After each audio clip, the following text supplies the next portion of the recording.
ጥሩ እንግዲህ ቅድም አቶ ሙልጌታ ሄዶበታል። አንዱ ሰላማዊ ህዝባዊ ቢተኝነት ውስጥ ስንገባ ሊታለፍ የማይገባው አንዱና መሰረታዊው ቅድመ ሁኔታ ያለው ችግር የጋራ መሆኑን ግንዛቤ መፍጠር ነው። ምንም ኢትዮጵያ ውስጥ አሁን በቀጥታም ይሁን በተዘዋዋሪ እየተፈጠሩ ያሉት ችግሮች የማይመለከተው የህብረተሰብ ክፍል የለም። ምናልባት ስልጣን ላይ ያሉት ጥቂት ባለስልጣናት ከነዛ ባለስልጣናት ጋር ተመሳጥረው የተለየ ኢኮኖሚ ጥቅም እያገኙ ያሉ ኮራፕትድ ኃይሎች ተጠቃሚ ሊሆኑ ይችላሉ። ምናልባት በቁጥር እናስቀምጣቸው ብንል 1% የሚሆኑ አይመስለኝም። ከ99% በላይ የሆነ የኢትዮጵያ ህዝብ ችግር ውስጥ ነው ያለው። የኑሮ ውድነት የማይመለከተው ህዝብ የለም። የመልካም አስተዳደር እጦት የማይመለከተው ህዝብ የለም። የሰላም እጦት የማይመለከተው ህዝብ የለም። የሀገርና የህዝብ የህልውና ጉዳይ የማይመለከተው ህዝብ የለም። እና አገሩ ኢትዮጵያ ሆኖ ነው እንጂ እኮ 6-7 ሚሊዮን እኮ ህፃናት ከትምህርት ገበታ እኮ የተወገዱበት ሁኔታ ውስጥ እኮ ነው ያለው። ከሚሊዮን በላይ የሆነ ህዝብ በጦርነት ጨፍጭፎ ያልበቃው ብሎ ሌላ 3 እና 4 የጦርነት ግንባር እየከፈተ ያለ አገዛዝ እኮ ነው በስልጣን ላይ ያለው። እንደው በህዝቡ አይደለም በአንድ ወረዳ ተመርጦ የፓርላማ አባል የሆነ ጠቅላይ ሚኒስትር ነው ይሄን ሁሉ እያደረገ ያለው። ይሄ ጠቅላይ ሚኒስትር አሁን አገሩ ኢትዮጵያ ሆኖ ነው እንጂ መገኘት የነበረበት እኮ እስር ቤት ውስጥ ነው። በፍትህ አደባባይ መዳኘት ነው የነበረበት በሰራቸው ወንጀሎች። ስልጣን መውረድ ነበረበት። ፓርላማው ሊያወርደው ይገባ ነበር። የተቋማት ነፃነት ቢኖር ኖር ብልጽግና ፓርቲ በእውነት ድርጅት ቢሆን ኖር ሊያወርደው ይገባ ነበር። ይሄን ሁሉ ወንጀል የሰራ መሪ ሆኖ መቀጠል አልነበረበት። እንደው ሌላው ቀርቶ የጸረ ሙስና ኮሚሽን አቃቤ ህግ መክሰስ ነበረበት እኮ። በቁጥር 1 አሁን ሊያስከስስ የሚችል በሙስና ወንጀል የሚፈጽመው ጠቅላይ ሚኒስትሩ ፓርላማው በማያውቀው በጀት የጨረታ ህግ በማይመለከተው አሰራር ነው ይሄ ሁሉ አብረቅራቂ ፕሮጀክት እየተሰራ ያለው። ተጠያቂነት የለም። ቁንጮ ኮራፕሽን አሁን እየተፈጸመ ያለው በቤተ መንግስቱ ሰዎች ነው፣ በጠቅላይ ሚኒስትሩ እና ኢትዮጵያ ሆኖ ነው እንዲህ አይነት አገዛዝ በስልጣን ላይ የቀጠለው። እና ይሄ ችግር ኢትዮጵያ ውስጥ አሁን አይመለከተኝም ሊል የሚችል ሰው የለም። ስለዚህ ምንድነው መሆን ያለበት? ይሄ በተናጠል የደሞዝ ጥያቄ፣ የተለያዩ ጥያቄዎች እያነሳን በየአካባቢው ማድረጉ አይጠበቅም ሊባል አይችልም፣ አይገባም ሊባል አይችልም። ህብረተሰቡ ብሶቱን በተለያየ መልኩ በተለያየ መንገድ ሊገልጽ ይችላል። ግን ማወቅ ያለብን ሀገራዊ የሆነ ችግር ነው ያለብን። ኢትዮጵያ ውስጥ ጦርነት ካልቆመ፣ ጦርነት እንዲቆም ደግሞ ይህ አገዛዝ ከስልጣን ካልተወገደ፣ ከስልጣን ተወግዶ ዘላቂ የሆነ ሽግግር ካልመጣ፣ ዘላቂ የሆነ ሰላም ካልመጣ የማናችንም ችግር ቅድም አቶ ሙልጌታ ብሎታል፣ ከመልካም አስተዳደር ጥያቄ እስከ የራስን ዕድል በራስ የመወሰን ጥያቄ ድረስ አንዳቸውም መልስ ሊያገኙ አይችሉም። ይህ አገዛዝ ባለበት ሁኔታ ይህ አገዛዝ አንድ ቀን በስልጣን ላይ ባደረ ቁጥር የኢትዮጵያ ህዝብና ኢትዮጵያ መፍረሳቸው አይቀሬ የሆነ ነው የሚመጣው፣ እየፈጠነ ነው የሚመጣው። እና ይሄን ተገንዝበን በየአካባቢው አሁን ለደሞዝ ለተለያየ ጉዳይ የምናቀርበው ጥያቄ እኔ ብዙ ትርጉም ያለው አይመስለኝም። መልሽ ያለው ቢልም ትርጉም የለውም። ነገ ከነገ ወዲያ ችግሩ መቀጠሉ አይቀርም። አሁን ቅድም ሕዝቅኤል እንዳለው 300% ደሞዝ ጭማሪ ቢያደርግ ከቁጠባ የመነጨ ጭማሪ አይደለም፣ ከኢንቨስትመንት የመነጨ ጭማሪ አይደለም። ገንዘብ በህገወጥ መንገድ ከባንክ ታትሞ ነው የሚሰጣቸው። ስለዚህ ከተወሰኑ ወራት በኋላ ኢንፍሌሽኑ ከ300% በላይ ያድጋል። የደሞዝ ጭማሪ ትርጉም የለሽ ነው የሚሆነው። በሚሊዮን እየጨፈጨፈ ያለ ህዝብ የማንንም ህዝብ መብት ሊያከብር አይችልም። ስለዚህ ከዚህ በኋላ አክብር ያለው ጥያቄ መልሽ ያለው ብሎ የሚታመን መንግስት አይደለም ይሄ መንግስት። በምንም ተአምር ይሄ መንግስት በስልጣን ላይ መቀጠል የለበትም። ይሄ መንግስት በስልጣን ላይ እስከቀጠለ ድረስ ከአንድ ቀውስ ወደ ሌላ ቀውስ እንሸጋገራለን እንጂ የሚፈታ ችግር የለም። ስለዚህ በየአካባቢው ይዘናቸው የምንወጣ የፖለቲካ አጀንዳዎች፣ ጥያቄዎች ተመሳሳይ መሆን አለባቸው።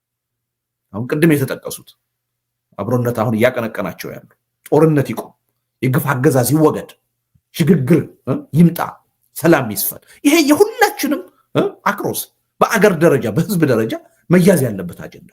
ሌሎቹ ጥያቄዎቻችን ሁሉ በእነዚህ ጥያቄዎች መመለስ ነው ሊመለሱ የሚችሉት። እነዚህን አችም ካደረግን በኋላ ነው ሊመለሱ የሚገባው።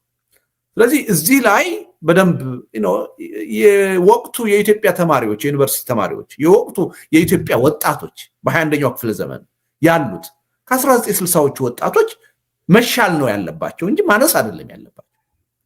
በ1960ዎቹ የነበሩ ተማሪዎች እኮ ምንድነው ጥያቄያቸው የነበረው? ጥያቄያቸው እኮ ህዝባዊ መንግስት ይቋቋም እኮ ነው፣ መሬት ላራሹ ይሁን እኮ ነው አይደል? የህዝብ ጥያቄ ነው ይዘው የተነሱት፣ የሀገር ጥያቄ ነው ይዘው የተነሱት። የዛሬዎቹ ወጣቶች ከዛ በላይ ማሰብ አለብን፣ ከዛ በላይ መላቅ አለብን። የሞራል የበላይነት ማሳየት አለብን።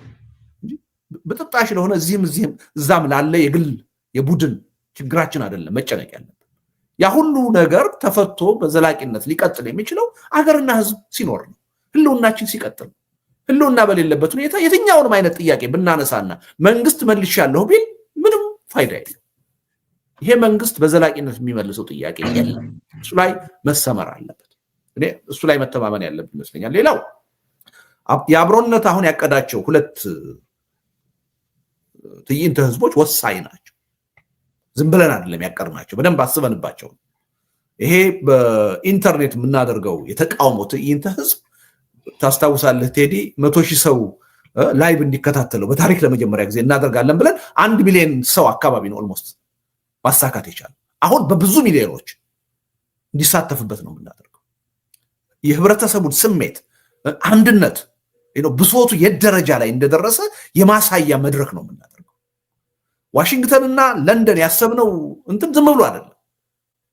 ተቃዋሚው ጎራ ምን ያህል በህብረት በትብብር አብሮ ለመስራት እንደፈለገ፣ ህዝቡ ይህ አገዛዝ ምን ያህል እንደበቃው፣ ከዚህ በኋላ የብሔር ልዩነት አጥር እንደማይሆንበት፣ የሃይማኖት ልዩነት አጥር እንደማይሆንበት፣ ርዕዮተ ዓለም የፖለቲካ አጀንዳ እንቅፋት እንደማይሆንበት የሚያሳይበት መድረክ እንዲሆን ነው የምንፈልገው። ሆ ብሎ ግልብጥ ብሎ ያለ ልዩነት የሚወጣበት መድረክ እንዲሆን ነው። ይሄን ስናደርግ ምንድን ነው የምናደርገው? አገር ውስጥ ያለው በሰላማዊ ህዝባዊ እምቢተኝነት ቀጥታ የሚሳተፈው ህዝብ ሞራሉ ይገነባል፣ ስነ ልቦናው ይገነባል፣ ይተማመናል።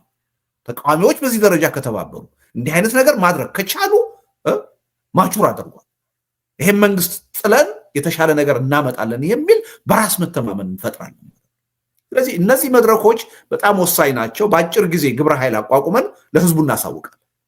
የጊዜ ማዕቀፍ ማስቀመጥ ይቻላል ወይ ልልህ ነበረ። ለምሳሌ የጊዜ ማዕቀፍ ማስቀመጥ ይቻላል? የኦንላይን የኢንተርኔት ላይ የበይነመረብ ትዕይንቱንም ሆነ በአካል ተገናኝቶ የሚደረገውን ሰልፍ በተመለከተ ምንድነው አብሮነት ያደረገው? ተነጋግረንበት ነበረ። ጊዜዎቹን ምናምን ወስነን ከገባን ጥሩ አይሆንም። ምክንያቱም የጋራ ግብረ ኃይል ልናቋቁም ነው። ስለዚህ እንዲህ አይነቶቹንም ነገሮች የመወሰን መብቱን የጋራ ግብረ ኃይሉ ብናደርገው ይሻላል ብለን አልወሰንም። ግን ግምትህን ንገረኝ ብትል ልነግርህ እችላለሁ። ለምሳሌ ወደዚህ ስብሰባ ከመምጣታችን በፊት አሁን ግብረ ኃይሉን በማቋቋም ዙሪያ ከሌሎች ስብስቦች ጋር እየተነጋገርን ነበር። ስለዚህ ይሄን ስብስብ በአጭር ጊዜ በሳምንት ጊዜ ውስጥ ልንፈጥረው እንችላለን የሚል ግምት አለኝ።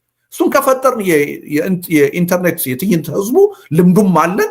በ15 በ20 ቀን እኮ ግብረ ኃይሉ ከተቋቋመ በኋላ ልናካሄደው ይችላል። ያን ባደረግን ማግስት ደግሞ የምንሸጋገረው መሬት ላይ ወደሚካሄደው ሰላማዊ ሰልፍ ነው ማለት ነው። ያ ትልቅ የሆነ እመርታ ይፈጥራል፣ ትልቅ የሆነ ተነሳሽነት ይፈጥራል።